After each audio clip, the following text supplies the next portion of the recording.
tried fixing it earlier, because I moved it and it.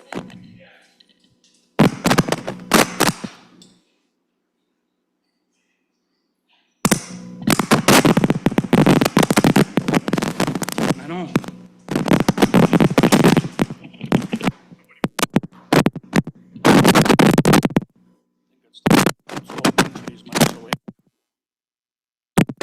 I think it's just the cable. Hit that button. And then we can control that.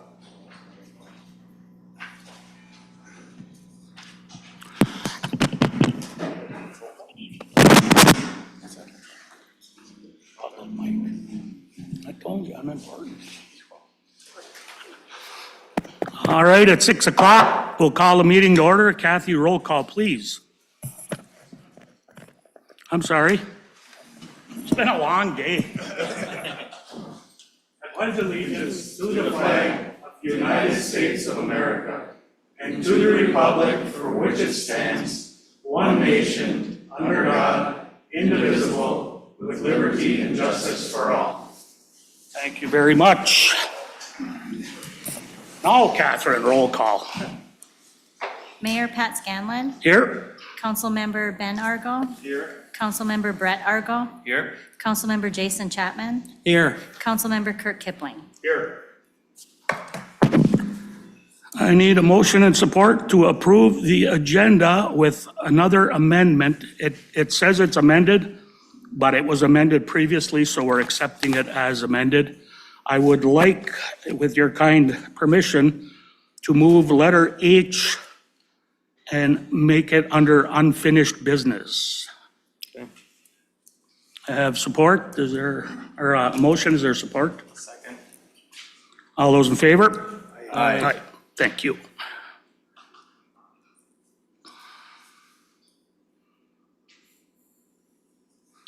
All right, public comment. Anyone? Everybody's afraid to sit in the front today, or just Claudia, I guess? I'm in the front, so I might as well. And since it's been so long since we saw each other, I thought I'd stop back. I'm John Becker, 1101 Oasis Street in Nagani. I'm here today on behalf of the Order Shore Mountain Bike Race. It's the 26th running of the event this year. We are asking for your continued support in the same manner that you've been supporting the event for many years, with collaboration through Public Works to put out the barricades and such, and with the law enforcement for controlling traffic at the intersection of Hematite and 3rd. I'm here for questions if you have any. Thank you, John. Anyone else for public comment?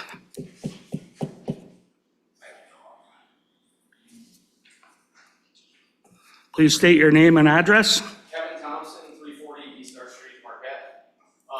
Basically ditto on what John said with the Marquette Marathon. So again, asking for continued support with DPW and just the start of the Marquette Marathon this year. Very good, thank you, Kevin. Anybody else? Mr. Lurley.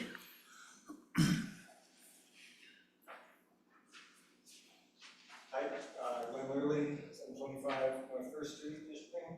I just want to let you know that the beginner trail at the Grassway Campground is complete. Very good, thank you very much. Let's hope we get lots of use out of it. Amen.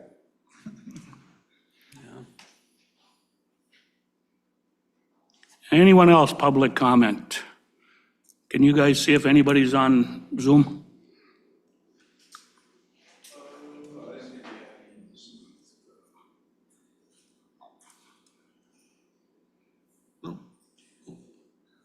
No dice? Do you want to ask Abigail if she had a comment? Yeah, go ahead. I can't read her name even, so. Abigail? Hi. Hi, did you want to speak during public comment? Nope. I'm just watching from afar, so. All right, thank you for tuning in. No problem, thanks. All right, I will close public comment with that little flourish.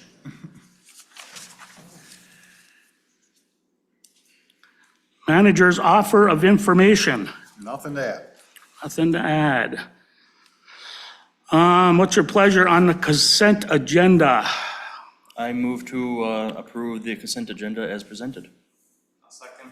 I have a motion and support to approve the consent agenda as presented. All those in favor? Aye. Opposed? Motion passed. Thank you. Monthly reports from departments. Let's start off with our financial report. All right, so we are looking at item 8A, revenue and expenditure report for the city of Ishpeming. Once again, this is your two-column page. I know there are several in there. We'll start with the general fund. Revenues in the general fund for the month of June mainly consist of CVTRS payments of $176,000. That's City, Village, Township Revenue Sharing, is what CVTRS stands for. And we had a Metro Act distribution of $32K. Other than that, we had some minor charges for services for revenue for the funds for the month of June. As is with every month, personnel services continue to drive the bulk of the year-to-date expenditures. We're at 1.49 million in personnel expenditures year-to-date, halfway through the year. Ending fund balance at 1.248 million, and we're down 16K from last month, but that is as to be expected as we've stopped collecting our tax revenue until the winter tax season opens up again. Moving on to major streets. No state revenue sharing collected in major streets for the month of June. Personnel and equipment brings some modest expenditures for the month, nothing there to look into much. I did want to point out at the bottom of the ledger here, we can see our expenditures over revenue year-to-date standing at 69K. Our current revenue sharing through the state, we have received up through April. This report is, of course, through June. So if we normalize that year-to-date as if we got all our state revenue on time, we'd be about 30K to the good in this fund. So that looks like kind of a scary number, but we're okay there, as I explained earlier. Last month, I think we discussed this a bit. We have an ending fund balance in major streets of 927K. Moving on to local streets. Again, like major streets, no state sharing or state revenue sharing was received during the month of June. Modest personnel and equipment charges for the month make up your expenditures. Again, we are at a 2-month lag. Normalizing, we'd be about 70K short if we were to receive all of our revenues for the year of a break-even point in this. Really, I do want to talk about this now, and we'll talk about later when we do budget amendments, but your winter costs this year were much, much higher, as we all probably felt as we marched into May with feet of snow on the ground, your winter maintenance costs and your streets funds. So something to consider, and my recommendation when we're looking at our plow plan this winter is I know that finance can't be the main driver of how we plow our city, but I do want to remind everybody and remind council that when we send plows out, it does cost money. And so you're seeing in your local streets fund, that shortage now that we're in June is really is a product largely of that increased plowing effort. So we want to balance safety, everybody being able to get out of their homes in the morning. Finance shouldn't be driving that decision, but finance, meaning, our general financial position is something that we do want to consider heading into our next snow season. I know that's been an ongoing balance. So net expenditures over revenues year to date in local streets, 119K, ending fund balance of 709K. For the DDA, not much activity in the DDA for the month of June, no tax revenue received, and then you've got a little bit of personnel services and some contract services for your expenditures. Net revenues over expenditures year to date at 73K, and ending fund balance in the DDA of 1.03 million. And for public improvement, again, no new tax revenue. We did have some minor equipment purchases out of the public improvement fund, which were budgeted. I think some police equipment was in there. Net revenues over expenditures, 52K, ending fund balance in public improvement, 786K. All right, and in your sewer fund, June charges for services collected stand at about 168K. You have your interest income in this fund up at about 10K for the month, or 60K year-to-date, which is a great little pickup. We have a lot of CWSRF activity. If you look over your professional and contracted services line, standing at just over 3 million year-to-date. And then your other financing sources, 2.5 million. So you can see we're at a bit of a lag with our reimbursement from the state, but that money is coming. So when you see that low number of only 14K revenue over expenditures year-to-date, know that we have both the DWAMs and water. We have CWSRF reimbursements coming into this fund still. We have an ending fund balance for June in the sewer fund of 11.5 million. And moving on to water. Similarly, water had 244K collections for your metered services, and interest revenue of just a little bit over 7K. Again, if you go down to professional and contract services, we're not quite at 3 million, but $970,000. Largely that's DWAM and CWSRF costs, which are driving that big, scary 245K expenditure over revenue year to date. We're going to see a lot of reimbursements come through for those grants. So sewer fund still performing well, just in the midst of some large capital improvements. You have an ending fund balance in your sewer fund for the month of June at 10.5 million. And garbage and recycle doing what it always does, chugging along at a small increase. The 36K that we picked up this month is largely just the result of some timing in the billing, but that normalizes as always. You can see your year-to-date revenue over expenditure is just at 59K, so obviously we're not picking up $30,000 a month. I point that out because we're going to have a discussion obviously later on rates. So when we look at, our increase in landfill charges, we'll have to have a discussion about how much of a margin we want to run in this fund. But year to date, you've got 59K revenue over expenditure and an ending fund balance of 661K. And then finally, police and fire retirement. Happy to report that for the second month in a row, we had net market appreciation in this month, which given the volatility in other markets that we're seeing, I'm happy our police and fire retirement account seems to be doing well. 186K for the month of June is what we picked up in market appreciation, and we had some minor employee contributions and such. Ending fund balance in police and fire retirement is 5.6 million, and that's up 166K from the prior month. Were there any questions on the highlighted funds that we went through today? Anyone? All right, a motion and support are in order. So moved. I have a motion and support to accept the financial statement as reported this evening. All those in favor? Aye. Opposed? Motion passed. Mr. Mayor, I did want to just share a few other updates, if that's okay. Absolutely. The first one is on the brass wire solar panel grant. We did receive our official award letter, better late than never. We were allotted most of the grant funding that we applied for. I think they short us about 3K, so thank you. And I am working to get RFPs out to some solar companies, so hopefully we can begin the bidding process pretty quickly here. I know we're later into the summer than we wanted to be with the delays, but we'll try and get a tight turnaround on that. And the other thing is just a quick audit update. I was approached towards the end of June by our auditing partners, and they asked if we would be able to file an extension. They were called off to another job.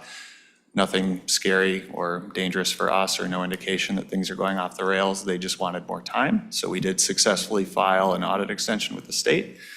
Things are still humming along. They just had a couple weeks where they couldn't get to us. And of course, Anderson Tackman has been more than helpful to the city over the years, especially with the last couple of years that we've had, and providing a lot of guidance and extra time and work. So to me, I was very happy to, help them out with this extension. Everything's Very good. Just wanted you guys to know your audit timeline, when we'll get that final report, is pushed back probably about 30 days now. Perfect. Any questions? All right. Thank you, Grant. Thank you. DPW update, Bill. First, I want to give a huge shout out to the DPW staff. They really rocked it again this year for the 4th of July festivities. They did a lot of cleanup downtown, weeding and mowing the grass, some painting and just general getting set up for it. I'd also like to thank Tia Rhoda and Andrea Jackson. Every year, they're the main coordinators for that festivity, and I think they do a fabulous job. Kelly Milano helped out a little bit this year with the festivities in the park, and everything went off great except for the fireworks due to the weather. After they did the 4th of July setup, the guys switched gears and they finished up some repairs up at the water tank. Water tank is fully painted inside and out, and we're back online. So it doesn't need to be painted for a few more years. But other than that, it's just mainly, everything is construction. Sure is. Yes. Water tank's full again? Yep, it's back online. Any questions for Bill? All right, thank you, William. We'll move on. Police Department update. What do you got, Chief? Yes, sir. I guess I'll echo Bill's words. Not only would I like to thank his guys, but our guys and my guys as well. During that week, it's always a busy week, safety-wise, and kind of the stuff that goes in the background to get the parade going, and all the setup is a lot on the city employees. But I appreciate everyone's work on both departments. A couple of things I wanted to cover is going into, we'll start off with the rental inspections. This year we are at, just to give an update, we're at 108. Actually, no, as of today, 124 rental inspections that we've done already this year. These are a 3-year plan where every 3 years you got to be inspected.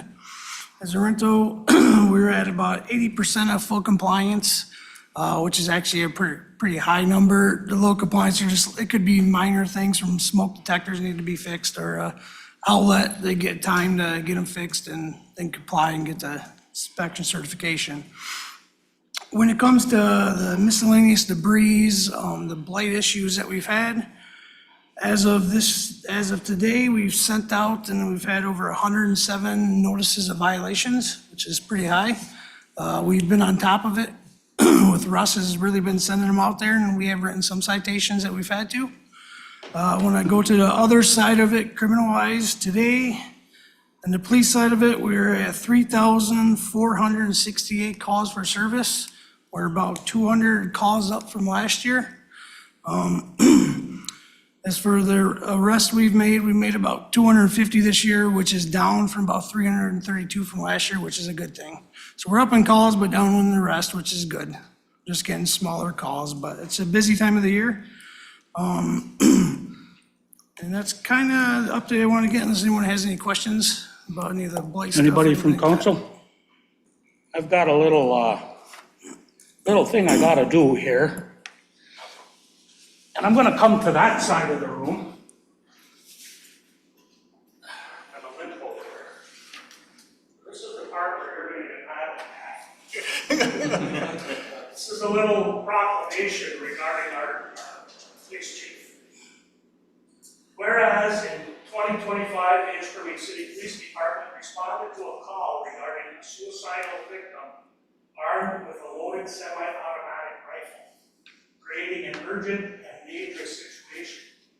And whereas Chief Chad Rodwell displayed extraordinary professionalism, encouraged by positioning himself in the front porch of the home and engaging in direct communication with the individual in crisis.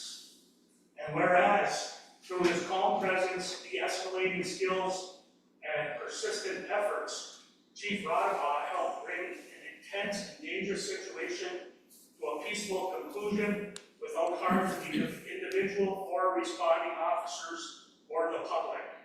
And whereas Chief Rodwell's actions reflected the highest standards of public service, compassion, and dedication to the safety and well-being of the residents of the city of Ishpeming. And now therefore be it declared that the city of Ishpeming hereby expresses its deepest appreciation and gratitude to Chief Rodwell for his exemplary service, courageous leadership, and unwavering commitment to the protection of life and community safety. presented this day, 16th day of July, 2025, by our Ishpeming City Council, signed Pat Scanlon, Mayor.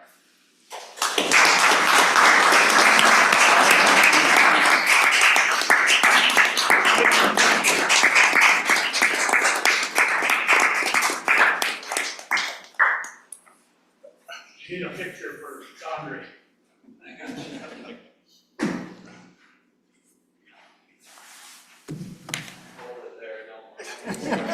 It's the official picture.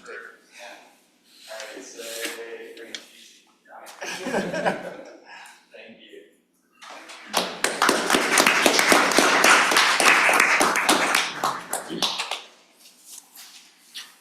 Well done, Chief. Thank you. Good job, Chief. It wasn't easy getting Kathy to keep it quiet either.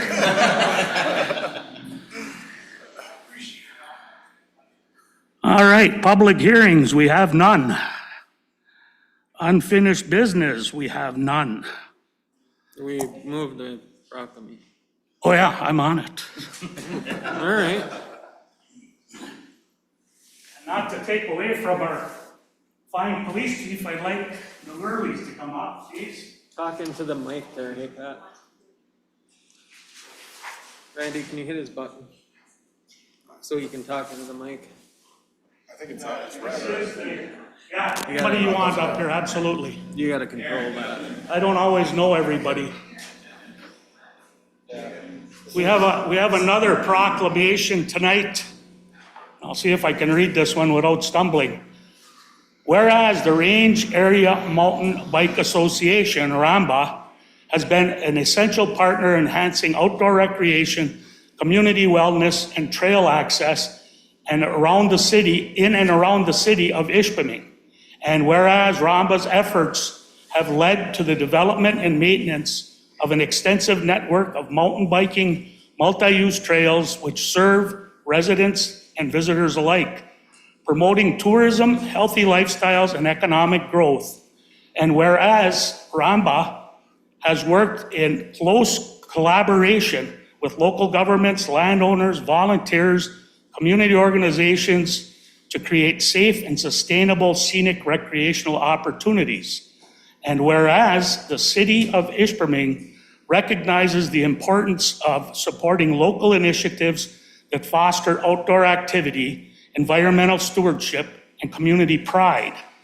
Now therefore be it resolved that I, Pat Scanlon, Mayor of the City of Ishpeming, do hereby proclaim the month of August 2025 as RAMBA Month in the City of Ishpeming, and urge all residents to recognize and celebrate the work of RAMBA and the volunteers who make these trail systems possible.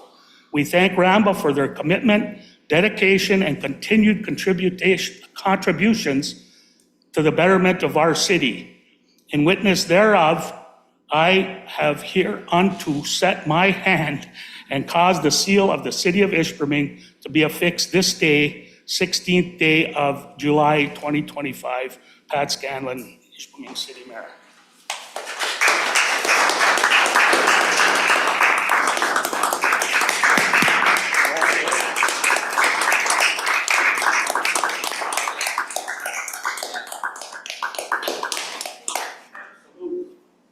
And the thing we want to remember in our community is the month is for RAMBA.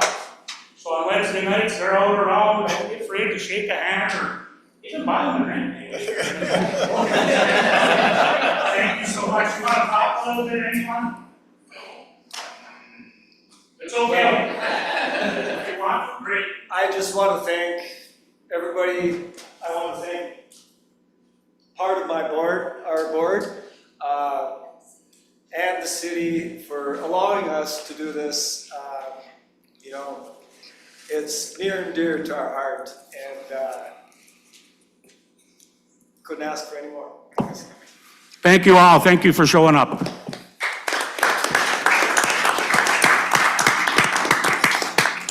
You know, we're a destination for mountain biking because of the work that RAMBA has done. All right, thank you, everyone. We're going to move on to new business, and part of that includes some biking.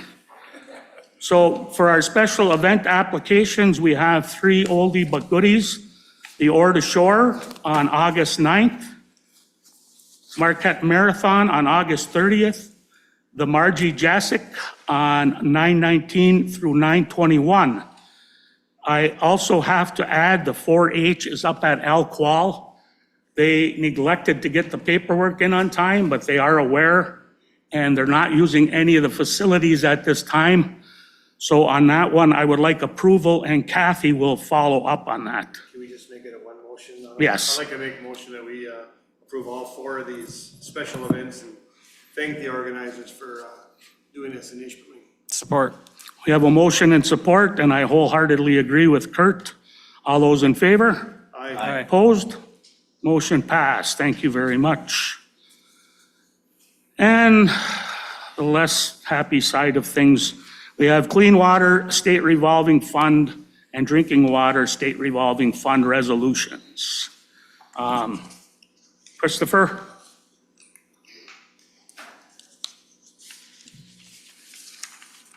So we'll tackle, am I on?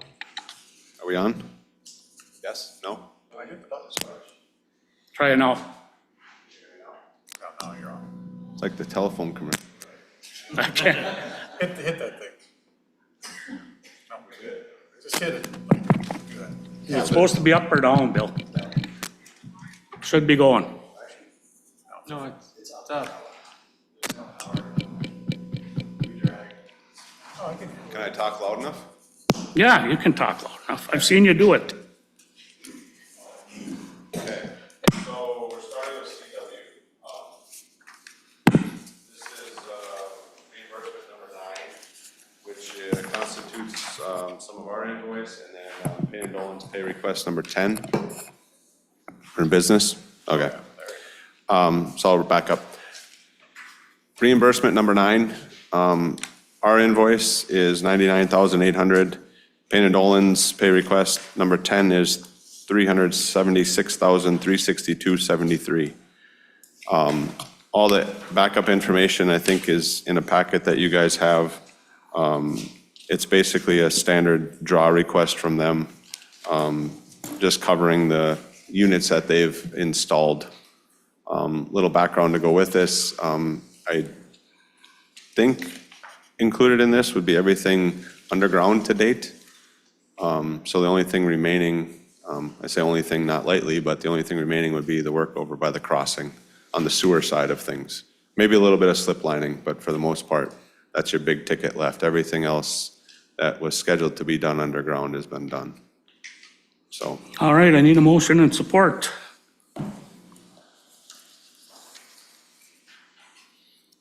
So moved. Having a motion and support to adopt Resolution 18-2025 from the CWSRF grant for a total of $476,162.73. All those in favor? Aye. Opposed? All right, Christopher. so the next one is going to be the DW. This one, you're going to have 3 different components because we have 2 contracts. We have 2 contractors. We've got a couple invoices in there. Our total is $156,026. Lindbergh has a request for $1,028,123.77. And Payne and Dolan has a request for $810,472.67. The only difference with this one is, just to point out, is that Lindbergh does have some stored materials in here. So the way stored materials work is they send us their invoices for materials. They have a storage area that they have them in. They have to, we require insurance for the whole period that they're stored there. And then basically as they're installed, we'll draw against it then, if you will. So we're paying them for the materials that they have in storage right now because they've got invoices. Not every contractor does it. I would say probably 25% of the time we end up with stored materials. They've requested it. And so that is included in this. And so then we'll just adjust their unit prices as we go because the pipe and the valves and things like that have already been paid for. So pretty standard, but I just wanted to point that out that that is in there, so. And again, council, what's your pleasure? I'll make a motion that we adopt resolution number 19-2025 in the amount of $1,994,622.44, covering UP Engineers, A. Lindbergh and Sons, and Payne and Dolan. Support. Have a motion and support to adopt resolution 19-2025. All those in favor? Aye. Opposed? Thank you. So then the next item, if you don't mind, before we get there, I just want to make one clarification or point one thing out, because I've heard some rumblings around town as far as paving goes. We are not done with paving. So typically what happens is they'll come through and they'll put a base course down.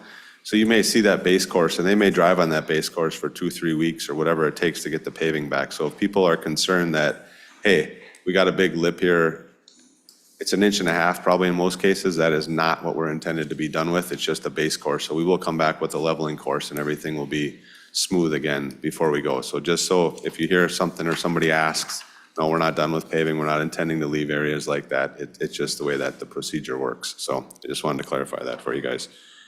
The last thing that I have here on is the change order then. And so what I did is, just so you guys are aware, there's a few items in here that are, I'm gonna call them participating, and then some are non-participating. So I know last week, I think you guys approved some stuff. I combined everything into one because I didn't want it to get all convoluted and crazy, and then this will all get approved hopefully, and then I'll submit stuff into the state. So the participating stuff that you see is stuff that we've talked about, like up by the Miracle Center. We've added some other things here and there that we just don't have, we didn't have pay items for when we bid it.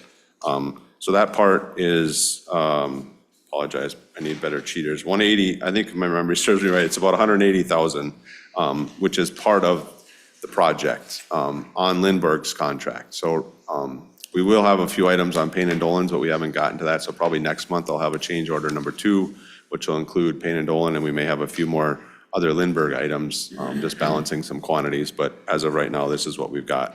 And then the next part of it for Lindbergh's is the stuff that we talked about before on Michigan and 3rd Street.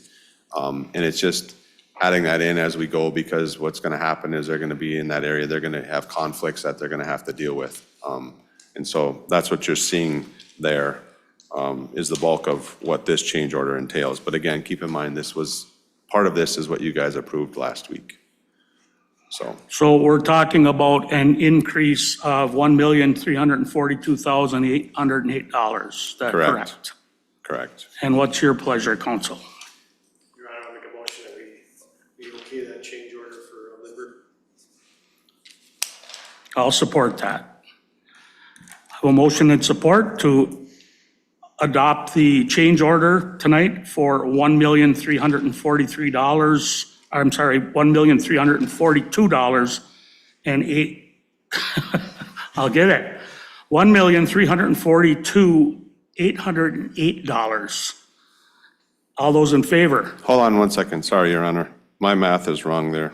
What you're looking at that 1,342,808 number, if that's what that says, I'm sorry, my cheaters are wrong, does not combine the two. So I apologize. That's my error. So you're in the neighborhood of 1.5, I would say. And I can add it up and put that in there, but I apologize. So if you add the 2 on the second page, I screwed up. I only took the bottom one on the second page, not including the participating, so I apologize. Not a problem. After the day we had today. So the total would be the total of the 2 of them. It's going to be in the neighborhood of 1.52 and some change. Quick math. But someone can fact check me. What is your pleasure, council? Are we comfortable with that number that way? I have 2 council people to my left nodding yes. They can't talk apparently. So I have a motion and support to adopt a change order at 1.52 million. All those in favor? Aye. Opposed? Motion passed. Thank you, Chris. Is there any other questions from you guys? You have any comments, concerns? Any questions from council? I have, before he takes off, in case I raise questions, I've talked before on Wednesdays, we meet with Payne and Dolan at 11, the manager and I, and all of our staff our DPW staff, usually 2 or 3 guys. Payne and Dolan is here in the afternoon, 1 o'clock with Lindbergh, the same people. And we have an engineer that works for Chris with each contract. So we don't have repeats of some of the things we had last year. So if you go to a project, there's going to be a guy with a UPEA hard hat on, and he's representing us. And on Wednesdays, we go over all the work that's being done. We talk about consumables, and they report to Chris what they did for this project, that project. Every councilman has both contracts, which is kind of like a Sears and Roebuck catalog, but all the information is in there for them. And the Wednesday meetings are where these change orders come from. And I learned a lot of stuff this year. The contractor presents the numbers to Chris, and I didn't learn this till today.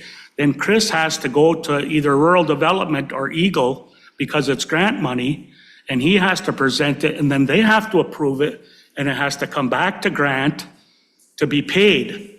So everybody thinks, oh, they're up there paving. Well, there's a whole ton of work that goes into it.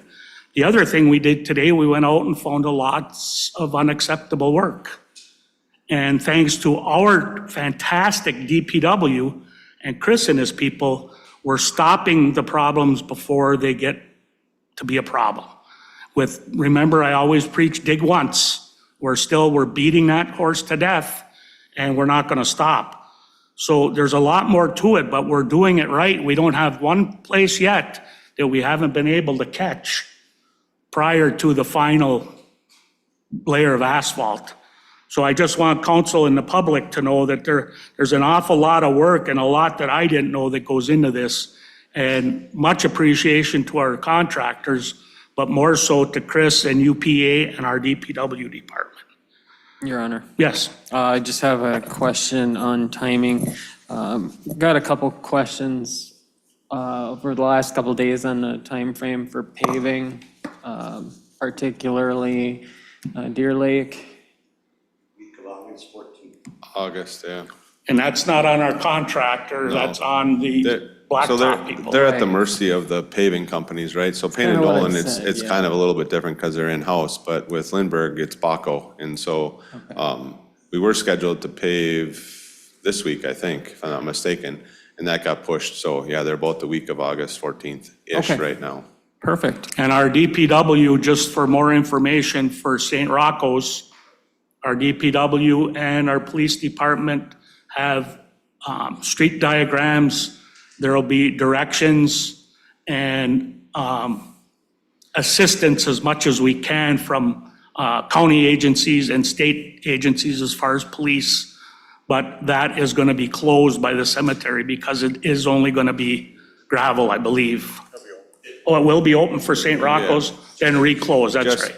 Just for that weekend, yeah, they'll take the barricades down and then they'll put them back up on Monday morning. So people will be able to That's utilize right, that. I forgot. But we will have it well marked, and it'll get people in and out safely and slow down. It's gravel. All right, any other questions? Thank you, Chris. Thanks. All right. Proposed 2025 garbage rate increase and amendment. Did we do the DWSRF? Yep. Oh, we did, okay, Yep. they were combined, okay. Okay. So we're basically discussing a garbage fee increase because our landfill rates are increasing, and that is what I want to lead with, that our costs to dispose of residential waste at the county are going up from $71 to $87 a ton. So it's a fairly substantial increase. And in order to respond to that external increase, which the city had no choice in, we are probably going to need to raise rates. There was an updated statement of explanation and background with this that was sent, which should indicate a $2.58 monthly increase, which is needed to cover the increase in tipping fees. Basically, the discussion that I wanted to have with council is how much of a small buffer we wanted to bake into this, because how I based my numbers is I just took our past 12-month history, whatever we took to the landfill, but that number could vary, obviously. And if that number varies from historical trends, then we're going to be behind. So my proposal is an increase from $21.90 up to $24.75 a month per residential equivalent unit. So that means if you're just a single home, that's what you're getting on your bill. This would equate to covering the $76,000 that we need to make up for the year estimated, with an $8,000 annual buffer. I thought that was a modest number. We obviously don't want to create a large buffer that's unnecessary, but I think a small amount. So my recommendation on this is to raise the fees, given the increase in the county costs, from $21.90 to $24.75, and that will allow us a modest buffer. Your Honor, Yes. while we're talking about this, are we talking about doing any other changes that may affect the garbage plan or anything like that down the road? Go ahead. I have it in my report, but I reached out for the recycle bins. So we are able to get recycle bins for free, but the garbage bins we have to pay for. We got a rough estimate, just trying to do some numbers, about 180 to 190,000 that would be. And talk to Grant, that's one of the reasons we want to have a little buffer in there. We feel like we can pay for that through this fund, and then roll that out as part of the budget process. Okay, because that was what I was gonna ask. I mean, if we're gonna be raising this, let's not raise it twice, or see if we can just do a one-time increase to cover it all. Correct, yep. That's exactly what we're doing. Okay. And remembering that the increase is driven mostly because the county has the authority to raise it on us anytime they want. Yep. Because we no longer have any partnership in the Marquette County waste area landfill. So it's a tough pill to swallow, but we have to take it. One thing I would like for us to look into is when we go to the recycle bins, hopefully our tipping fees will go down because we'll recycle more. But I would like to know the procedure for our trucks to dump. Do they cross a scale and have recycle and trash weighed? Or do they discharge the recycle? Good question. So, The recycle's done at their transfer station, and the garbage is done at at North Countries? the garbage goes to the landfill, it does get weighed. The recycle goes, get done at their facilities. Can you confirm that for us? Thank you, Bill. The other thing I wanted to point out was probably the most effective way to lower your landfill tonnage is to push the state-leading curbside compost pickup program that we are helping get off the ground. We are a pass-through entity for Partridge Creek Compost right now in there, and I think the majority of the residential waste that we're sending to the landfill is likely food waste. I think that's most communities. I'm assuming we'd be no different. So if you're at home and you care about such a thing, one way you could help the city and the environment is by heading over to Partridge Creek Compost and looking into what you could do to get a residential compost pickup. We do offer that within the city and around the county, or Partridge Creek Compost does. They were almost maxed out for being able to pick up, but we'll have the manager reach out. And that's an excellent idea, because that's the weight to your garbage. You know, if you take the recycle out and you take all the food waste out, tipping fees are gonna go down. And when that happens, that allows us to have some freedom to not raise prices like we're doing with the water right now. You know, we haven't had to do the increase because we're running more efficiently. Yeah, So that's a good idea. And I was gonna add, if they have the capacity, we should, as a city, try to help them get the word out a little more. Perfect. Will do her. All right, any other questions? All right, moving right along. Thank you, Grant. Do we have to, 2025 quarter two. don't we have to make a motion? Oh, yeah, I'm sorry. I wrote it down here too. I need a motion and support to increase the garbage rate increase amendment from 2190 to 2475. So moved. I'll support. I have a motion and support to increase our solid waste from 2190 to 2475. All those in favor? Aye. Aye. Opposed? Motion passed. Thank you. Now, 2025 quarter two budget amendments. Okay, so I think I'd like to just take these at a high level, and I can answer individual questions or specifics. Many of these stem from the fact that we do our budgeting process. I think we had the budget in late September this year.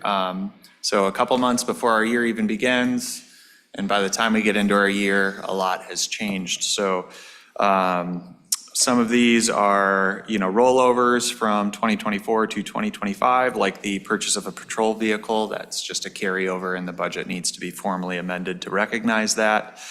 Or the Lake Superior Community Partnership contract. I don't remember the timing on that, whether that was just a whiff on me or whether that was timing, I can't say. But you'll see in the general fund, under economic development, we needed a small amendment to raise that contract price up. The reason that I'm not taking from other funds to equalize or reduce the impact at this point in the year is we have a large surplus availability in the general fund after that, the way we rearranged the motor pool. So I'd like to, with council's permission, wait and see how some of these shake out before we start reducing appropriations in other areas. So that way we're not reversing a budget amendment and doing that. So I'd like to just monitor we're not going in a deficit with any of these funds. So we do have the availability to do that. The other thing I wanted to point out in your major and local streets is what I pointed out during my financial report is that your winter maintenance costs were up quite a bit from last year. And again, that's a heavy snow year, and there's not much we can do, but we already hit our year-to-date expenditure just through the spring season. So depending on if we have a snowy fall, that's really gonna kind of hit us hard in those funds. And so when we go into our plow season again, I don't think finances should be driving the safety and well-being of our residents and how we care for the roads, but I do think it's one area which we should consider when we're going into how we're gonna plow with what frequency. In no way am I asking us to bring a hard and fast rule or something that's gonna apply. It's just something we should all keep in the back of our minds. And then the last one I wanted to point out is the water fund. We had the Second Street storm sewer collapse, and then our DWAM efforts, which we got a second round at that service line testing towards the end of last year. So we need to increase the appropriations in those funds to allow for the grant-related activities, and then, of course, the repairs of those water mains that were found to have been damaged during the Second Street repairs. I have one question, Grant, on local streets, the M28 corridor. Are we able to negotiate with the state at all as costs go up? So for M28, we bill, so kind of like in the water with the DWAM grant, we're getting grant revenue for that.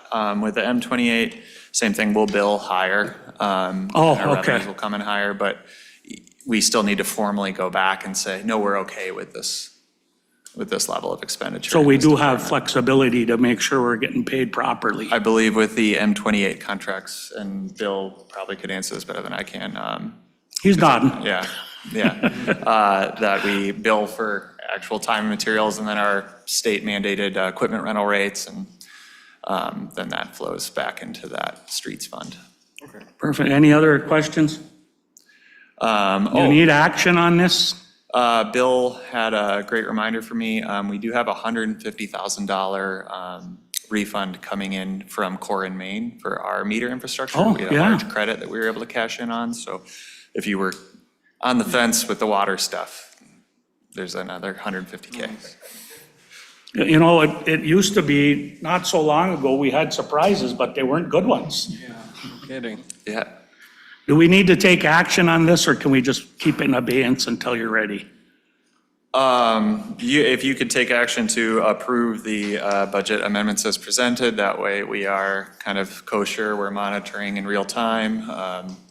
Like I said, we don't need to amend revenues or borrow from other funds at this point, so I'd like to wait until Q3 till we start shifting appropriations around a Sure. little more.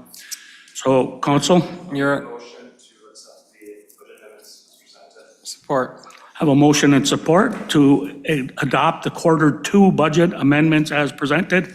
All those in favor? Aye. Opposed? Motion passed. Thank you very much. Thank you. Second reading of ordinance 8-600 regulating fences.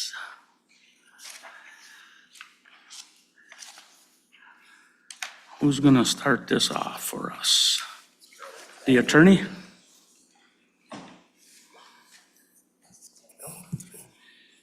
This is the second reading. This is the one where you're basically amending the penalty section of the ordinance so that it would no longer be a misdemeanor threatening to put people in jail, but rather a civil fine, a civil infraction action in case you don't abide by the fence ordinance. Your Honor, I'll make a motion that we adopt the second reading of the amendment to ordinance number 8-600. We have a motion and support to accept ordinance 8-600 at the second reading. All those in favor? Aye. Opposed? Motion passed. Thank you. And we will move along to second reading of amendment to ordinance 8-100 zoning ordinance from industrial to general residential. I guess I can speak to that one too. This is, again, the second reading. This is the one where there are a lot of residences in this district that for some reason is not zoned that way. So it's an effort to make the zoning consistent with a district that has been developed for residential for over 100 years. So basically, if you read it, it's up on Houghton and Stone Street. Go ahead, Ben, I'm sorry. Yep. Oh, go ahead, Ben. I'll make a motion to approve the second reading of amendment to ordinance 8-100. Support that. I have a motion and support to adopt at the second reading ordinance 8-100 zoning ordinance. All those in favor? Aye. Opposed? Motion passed. Thank you, Caroline.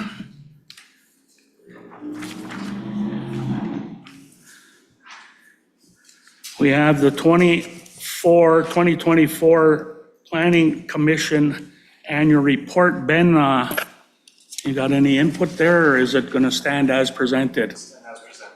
All right. I'll make a motion that we accept it as presented tonight. I'll support that. I have a motion and support to accept the Planning Commission's annual report for 2024 and thank them very much for doing that. It's nice to see that commission is doing so well. All those in favor? Aye. Opposed? Motion passed.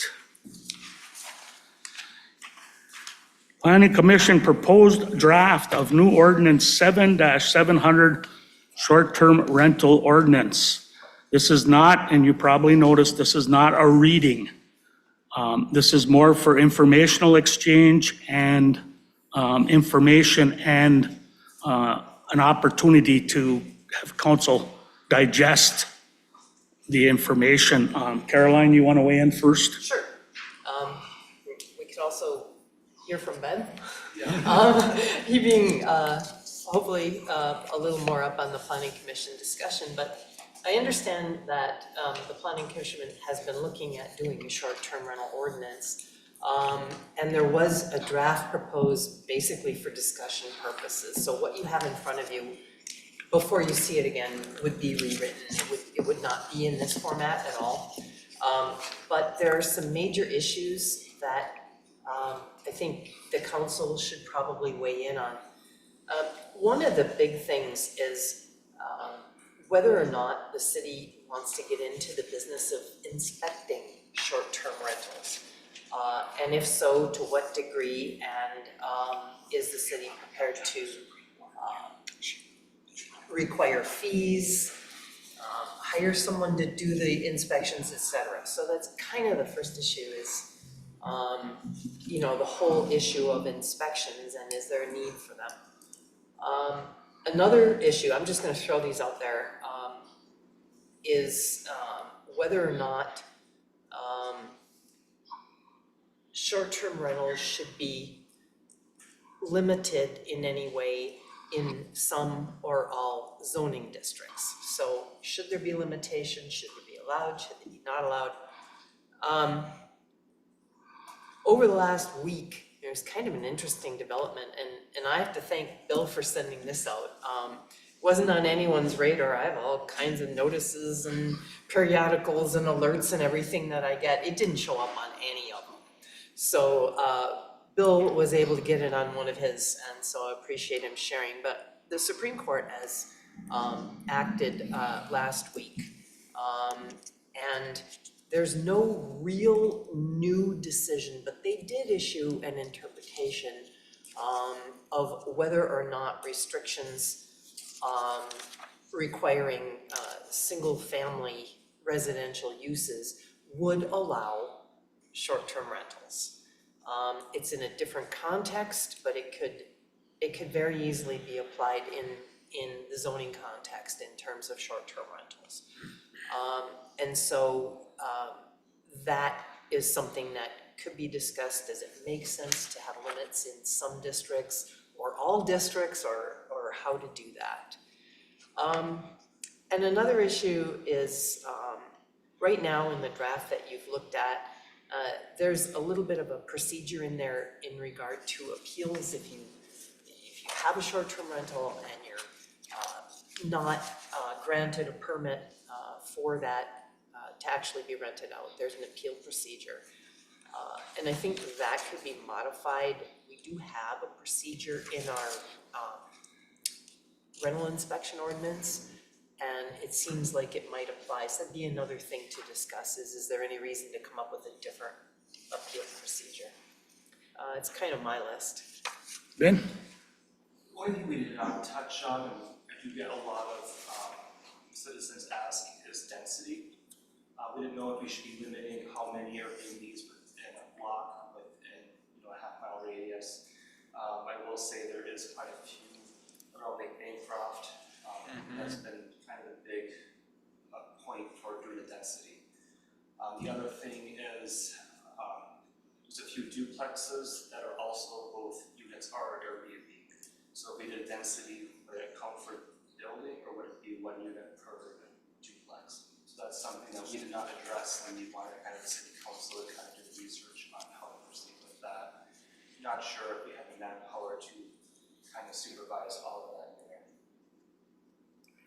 One thing, thank you, Ben. One thing that we did that I don't think is moving is we, in our rental ordinance that we did last month, we included the little blurb about registering short-term rentals. Well, I think it's beneficial to us to get that going. But I don't think we've done one thing about it. How many? Yeah, actually, it was kind of should we or shouldn't we, because this ordinance was already being discussed, and you don't want to necessarily tell people, all you have to do is register, it's free, there's no inspections and everything, which is the current ordinance situation, and then institute something like this that has extensive inspection, which is gonna cost somebody a lot of money and require a long application, what have you. So we kind of thought if we could get some direction on this one, it might help. Well, my position is council adopted, we're gonna register. Let's register. If we're going to do a certificate, that's where we get our money back. In the meantime, we're not doing anything. So I thought when we had that meeting that we included it in the ordinance, that we were gonna start taking registration. So, Ben? So I think we want registration because we want to have a local contact. We want to like nobody's things are. Absolutely. It's more so, if an Airbnb is dangerous, it's gonna get reported to Airbnb. It's really. Well, and I'm not weighing in, excuse me, I'm not weighing in on inspections or anything. I'm just saying, I think we're missing an opportunity, and council did not decide to wait on anything. We adopted an ordinance that said we're gonna register short-term rentals. I think that's a big missing piece of the puzzle, and I see no reason to wait. If we're saying a registration fee, we can charge a fee for their certification. I guess this is a question for Caroline, is if we start doing that registration right now without having rules adopted, is it going to be grandfathered in? So then we make new rules, and then we can't really change density because everybody's grandfathered in already. So I guess. I'm thinking nobody's grandfathered in. Right, so the current ordinances basically request the name and contact information for your local agent and just to register that it is a short-term rental and a little bit of information about what kind of units you have. Right now, they're not subject to the regular long-term rental inspections. Correct. Which the inspection is what carries a fee. The registration doesn't have a fee. It could if we decided to. It doesn't now. Right. Under Correct. the ordinance Correct, that was yes. recently passed, Yes. and under the fee schedule, there isn't one. And so if we pass another ordinance about short-term rentals, we would just want to be very clear that we're not saying this is all you have to do. No, and I don't think we're even leading to that. We're asking everybody in our community to send in the information that we asked for, name, address, little about your rental, how many you have, if it's in a duplex, and that's all. Just start compiling a list. And like one of the things that I think is gonna be an issue is it in your home? Because some of the stuff I've heard about the state Supreme Court is that they lean more towards it's gotta be part of your residence to even qualify. So I don't see any downside to us starting that information, to compile that information. I don't either. We've been a long time with this. So I think the more we compile information, and I mean, there's no strings attached. We're not saying you're grandfathered, we're not saying we're gonna whale you with a charge for a certificate, we're not, nothing. But you need to register if you wanna be in this city and call yourself a short-term rental. And it starts this process. I mean, it's our first stepping stone to having some rules, so I'm in complete agreement. I think we. What do you think as a realtor and? As somebody that is pro property rights, being a realtor, but I think starting with the register and then having another set of rules come out in 3 or 4 months, I think it's just gonna be too much change at once. I think you're better off having, here it is, lay it all out, and it's the end, versus continue to change it. See, I hear what you're saying, but I don't think that's what I'm asking for. We're not giving them any rules. We're not setting expectations. We're not saying you're grandfathered in. We may weed some out. We may find out that John Q. Public has 4 buildings that were partially commercial, and the planning commission might say, well, we don't want it attached to commercial, or there's so many things that could change, but we'd have a start. You have the data, that I understand. We just want to know it exists. More or less. Rhett, got anything? I concur with that, just being able to have that, especially for public safety, if there's fire or whatever, you know who's in that area, you know it's not a personal residence, there's, you know who you're responding to. Kurt? I agree with that, yep. So, We'll get it done. okay, we don't need a motion, it's in the ordinance, correct? Thank you, Randy. Thank you, Caroline, and thank you, Ben. We're moving on it. Excellent.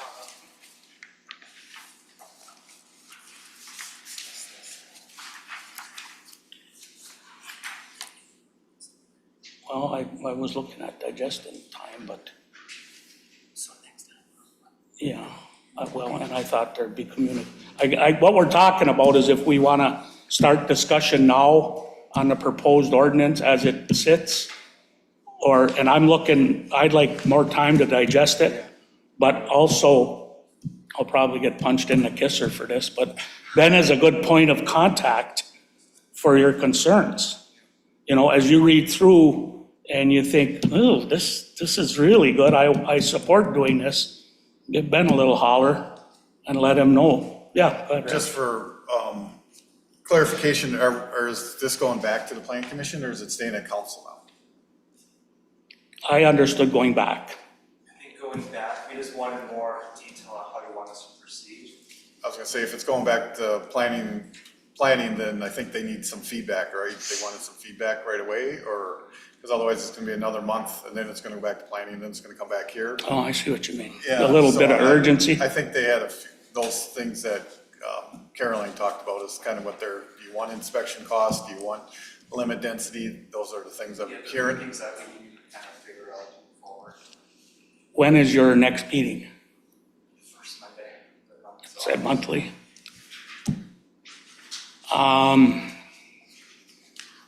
Any suggestions, council? I'm just personally happy with, you know, the idea of a cap, you know, on how many we have. Density, I think we really should look into that a little more, because there are some neighborhoods that are very heavy on short-term rentals. Yes, and that's where I get some complaints from too.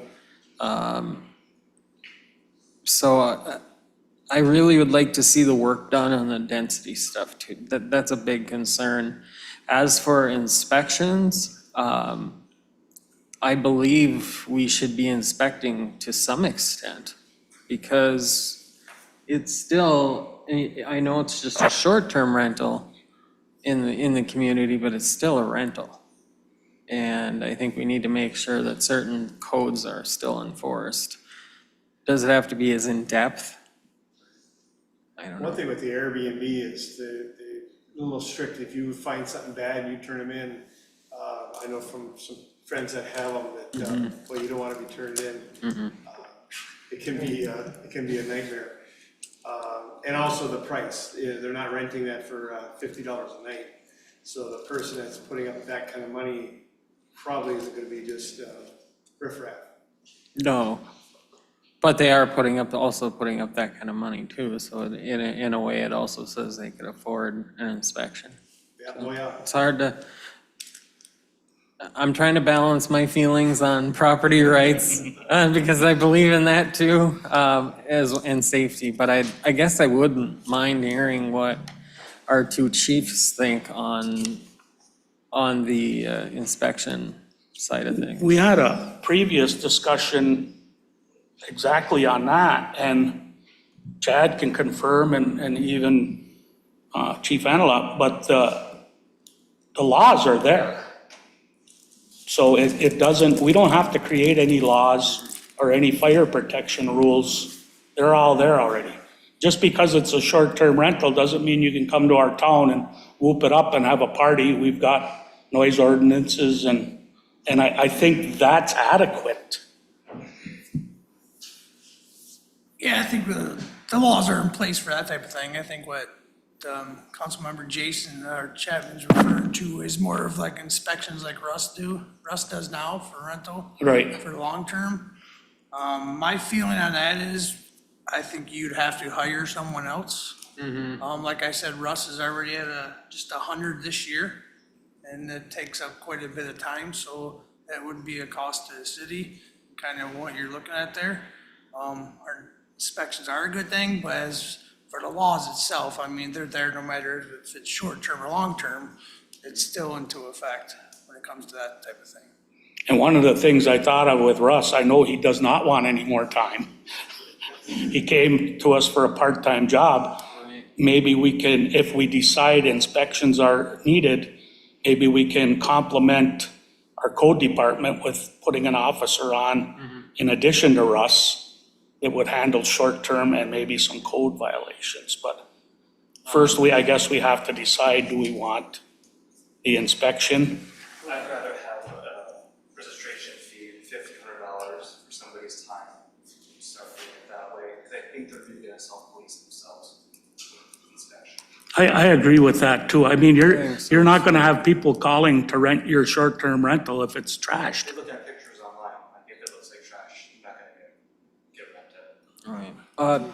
Chief Anila, I'd like to just for the fire safety side of this. Are you there, Jason? I'm here. Can you weigh in on fire safety and your thoughts on short-term rentals, please? I would guess we'd want to know how many actual rentals are in a building, and you're going to have all your smoke detectors attached to each other, because you've got one by the high school that's got 2 or 3 rentals in it, and if you get a fire in one and the smoke detectors aren't going off in the other, you're going to have some issues. Very good point. That's exactly what I wanted to hear. So that's what I'm saying with inspections. You're going to want to make sure that the smoke detectors are there and they're interconnected. So Hang on, Jason. So Ben can answer this, but it answers it pretty much on page 3. It says limit of short-term rentals. A parcel may only host one short-term rental. So again, I think Ben was asking, is that what you guys want? Because that's gonna, right there says duplexes are no. Multiple in a building is no. And I believe for Airbnb, you have to have a fire exit plan posted on that wall, and where a fire extinguisher is. So I think they do have their corporate rules as well. Yep. I can tell you as a VRBO owner that if you have anything that gets reported to VRBO, your site will get shut down temporarily. You won't be allowed any more bookings, and you won't be allowed to view any of your information on your VRBO. So it's stricter than a lot of people realize. We had one last year, I can't remember what it was, but it was actually something that was so frivolous, but we lost a week of viewing our VRBO site. another thing I got is if you're doing one parcel and it's a duplex, CU long-term one and short-term the other, we're still talking like interconnected smoke alarms, blah, blah, blah, but then there's that issue. That's a very good point. Great point. I didn't even think about that. Any other thoughts, Chief? That's about all I got for that. The other one I've thought of, just since you mentioned that, is we don't do fire extinguishers in regular rental inspections, do we? Oh, we do? Okay. Good. Yeah, so I mean, I would say there needs to be a, But Russ inspects them? Okay, perfect. yeah, I would say there needs to be a fire extinguisher that's clearly identifiable where it is. All right, thank you, Jason. If you think of anything else, just let us know, let Randy know. And Randy, thank you. You had something, Randy? Yeah, I was just gonna say, I mean, depending on what you come up with, we'll make a determination on capacity and then bring a plan forward if you guys do want to, whatever you end up with, we'll work on that and come up with a plan to make sure we can get it done. And the one thing, I guess, from my other point of view is I would like to ensure that we count each unit as a rental, not each parcel. So if we do allow a duplex or a place that has 2 or 3 in one, that those be counted as one, each unit is part of that total of 50 or whatever our total is gonna be. Because that'll affect the densities. Anything else that you'd like to discuss right now? Any other? The ones that I was concerned about the most. Anything else that council wants to bring up right now? And I guess I thinking about the timeliness of this, I think being that we're gonna get going on registration, if we had to go 2 months on the actual ordinance, I'm not worried like we were. I would think you guys have the data of how many actually register and kind of start making a map and go over there. Because we don't know if there's all the town or for the town, we have no idea. We're kind And it seems that when you search 49849, you get the end of 581, you get Champion, and Yeah, you really gotta go with the radius, but. so we're good to go for your part of it? All right, very This is good, thank you excellent. all. And it's time for mayor and council reports. Let's start with Jason. Let's see, I attended the ribbon cutting today for Pam's Pickens, so I just want to once again congratulate Pam and thank her for choosing Ishpeming as a place to have business, her business. I'd like to also say that, we had a Parks and Rec meeting this week, and we kind of discussed the Alcohol Lodge, but we also kind of discussed the idea of an open-air pavilion over at the Brass Wire, if we can find some funding for that. And Claudia, if she has anything to ask, she was there, or add, she was there as well. Okay. I want to, thank all of our employees and the 4th of July committee for putting on an amazing Independence Day celebration, even though weather hampered it.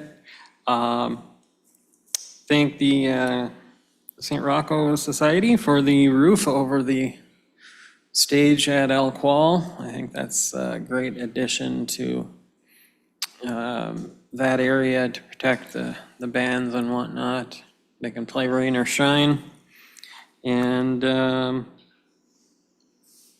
once again, I was in DC for the last council meeting, but it was a good, rewarding experience to chaperone some 4-H young people into DC and whatnot. But and then I just want to again thank Chief Radabaugh for his actions. Mental health for me is is a big issue that I strongly support. Treating mental health calls differently than a criminal call, and Chad, that was above and beyond the call. So thank you very much, and thank you. Thank you, Jason. Mr. Argel. Well, this month we didn't have a DDA meeting. We have that coming up not next Monday, but the following. Our last school board meeting was Monday before our last, so no meetings this last month, so I have a couple coming up. I'll have more to report next month. Very good. Thank you, sir. I'll just go in order because I did all my contractors meeting on my discussion about the pay work. One of the things I want to talk about is our employees. It's the more I get involved with them on Wednesdays, the more impressed I am with the quality of employees we have in our DPW and also our other departments. My personal thoughts, I think we're at an all-time high for employee happiness. I mean, it just seems you could talk to people at the library, in our billing office. It seems like everybody feels like they're being treated more than fairly, and they're giving us a return that's more than expected. So I think it's amazing how great we're doing in the city. I continue to spend a lot of time with the manager. Sometimes we're out by Cedar Beach, sometimes we're downtown, but we've been spending a lot of time introducing him to businesses and local people. We did a visit to Old Ish the other day, and we're gonna take the old boy down. We're gonna do a little repair work and maybe give him a new arrow. His arrow is missing. And we're gonna look at the water underneath, which I believe is still there. Do we know?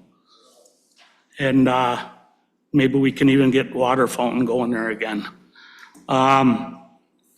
We're also doing a blight work group. We're not a blight committee. We're doing a blight work group. And because of the confidentiality and some of the other things, we're just going real slow. real easy. But we've started a database, thanks to the chief and Andrew, our zoning guy. We're compiling information, and at some point, council will be able to look at, I'm hoping a drive.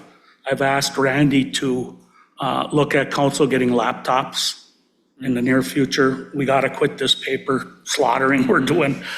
And at some point, we hope to be able to have a drive that you can look at. Randy's done a fantastic job, and you'll be seeing these getting used starting soon, but everybody's seen the forms. Just the work group. And, oh, okay. So council will be seeing these. We've got great documents. I guess the work group didn't actually approve them yet, so as soon as that's accepted, you guys will see them. It's another place where we're just starting to move forward, and it's a steady, somewhat of a crawl, but it's steady, and we're moving along. We did, at Grant's direction, we did start putting some money away for raising buildings. We've got some people in Salisbury that are working on additional properties that they had, and they're paying tax and they're paying water ready bills and that. They're gonna be bringing a couple of them down to correlate with our water construction up there. And we're able to help them when the contractor goes by. We can discontinue their water and sewer, and it'll save them about $20,000 because they won't have to have a contractor come in and do it. So those things they just make me so happy. And the neighborhoods are happy. We go with people on our construction tours on Wednesday. We talk to people in the neighborhood. If they see a bunch of us around, hey, Chris, they just come out, see what's going on.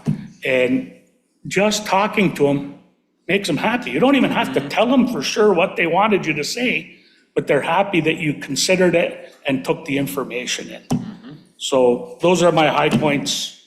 I'll move on to Kurt. Thank you, Connor. I'm gonna just make mine real short. As I drive around Ishpeming, we got a lot of construction vehicles, trucks and graders and loads, a lot of loaders moving around. And if you decide to beat somebody to an intersection, it might hurt if you get hit by these big trucks. I've heard it hurts. I don't know. I'm sitting up in the truck, so I don't care. But I've noticed a lot of people, they're in a big hurry, and well, I'll tell you, if you get hit, you're gonna be delayed. So if you see a construction worker, remember they've been going for, and same with the city workers now, they're in their 7th, 8th hour, they're tired, and so give them a break, let them go first. You'll be a lot happier if they don't hit you. But that's all I got. There's a lot of construction vehicles. This is gonna be over with in, well, another year. So just be patient and let these guys go. Very good. Thank you, Kurt. And just a couple things from me. I want to say, the planning commission, working on a few ordinances. I know we took the short-term rental one and kind of hammered that through a lot. And that group that we have is phenomenal. We have a couple of real estate brokers, engineers, architect, it's a great group of people on that committee.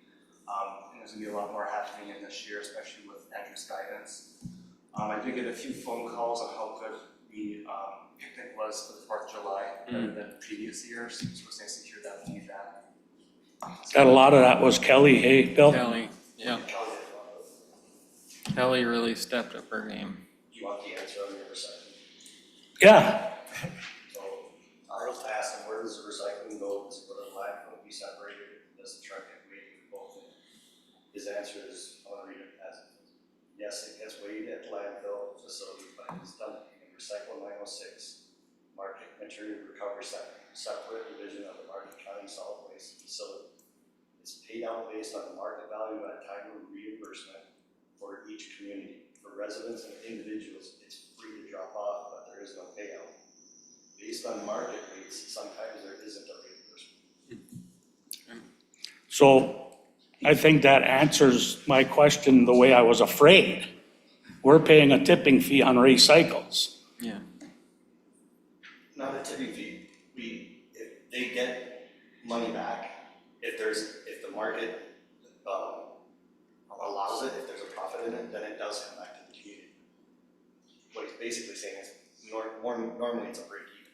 You don't get paid, but you don't get charged. Completely agree with that, but we're paying the tipping fee.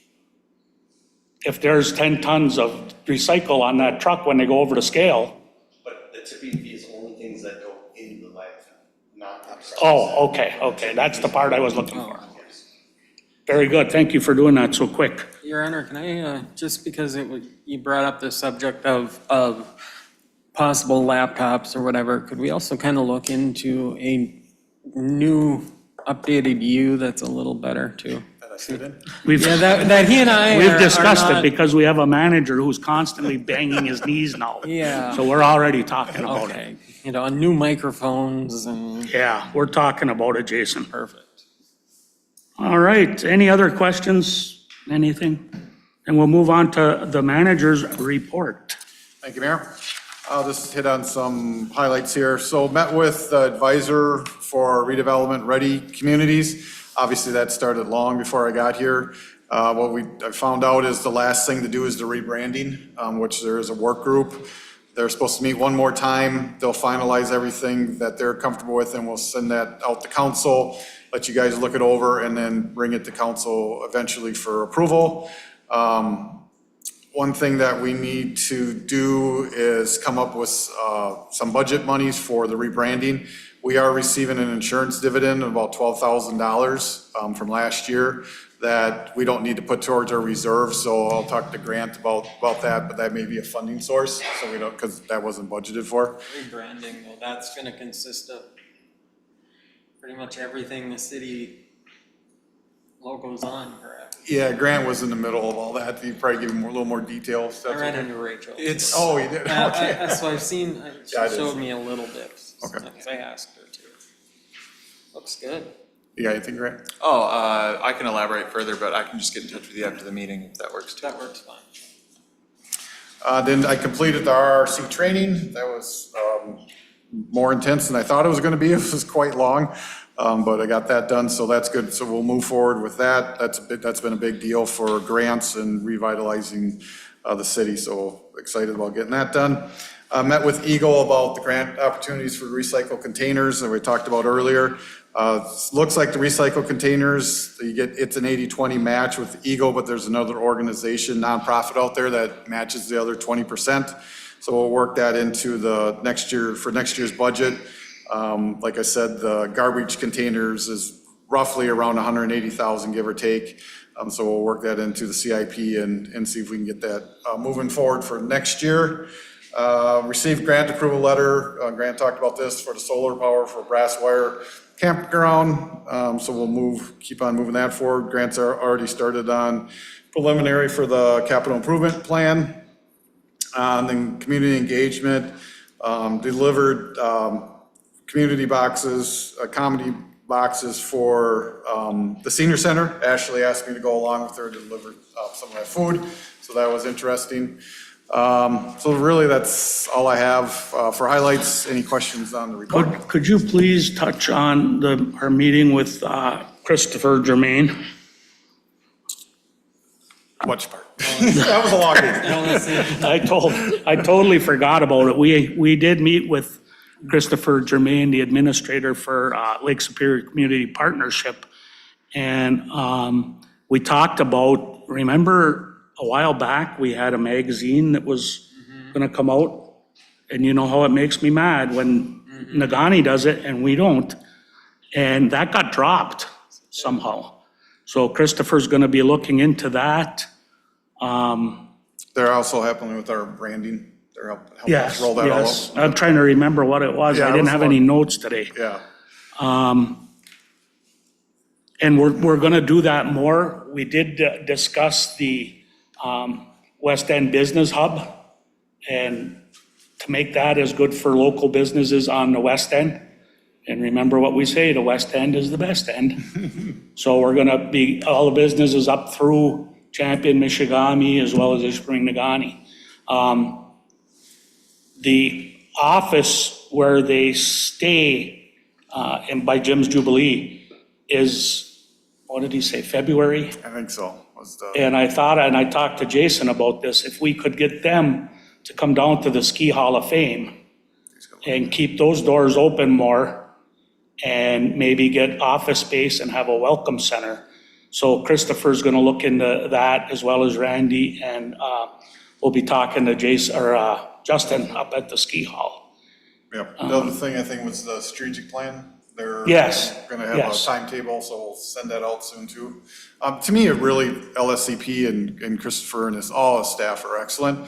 It's just their willingness to help on anything that we ask them for. So I told the mayor after the meeting, it's something that I gotta become used to, is to have them one on my forethoughts of when we do need something, just reach out to them, send them an email. And they got a lot of resources that they can help us with. And they said the research they do for us can also help other communities. So I think that, to me, that's what it's all about. They're really trying to be a partner and work together, so. And I think they've been at excellent. least 4 times we were discussing something, and at least 4 times he said, well, we could have done that for you. Yeah. So that's nice for a change. Yeah, right. Yep. So thank you for clearing that up. Yep. All right. Anything from the attorney? Nothing? All right. I need a motion to go into closed session pursuant to Michigan Compiled Law 15-268D to consider purchase of real or lease of real property. Motion to go into closed session. Kathy, roll call, please. Councilmember Ben Argo? Yes. Councilmember Brett Argo? Yes. Councilmember Jason Chapman? Yes. Councilmember Kurt Kipling? Mayor Pat Scanlon? Yes. And we will adjourn and come back in after a quick break. Hey, I was kind of soft on that for you. so I did get a sneak peek at the new. Tired, I don't.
you still here? Oh, okay. Steal. Excuse me, Caroline. The Library of Information has left the building. If you want to be best friends with her, that's your business. All right, we're back in open session. What's your pleasure? Make a motion to adjourn. We have a motion and support. All those in favor? Aye. We are adjourned.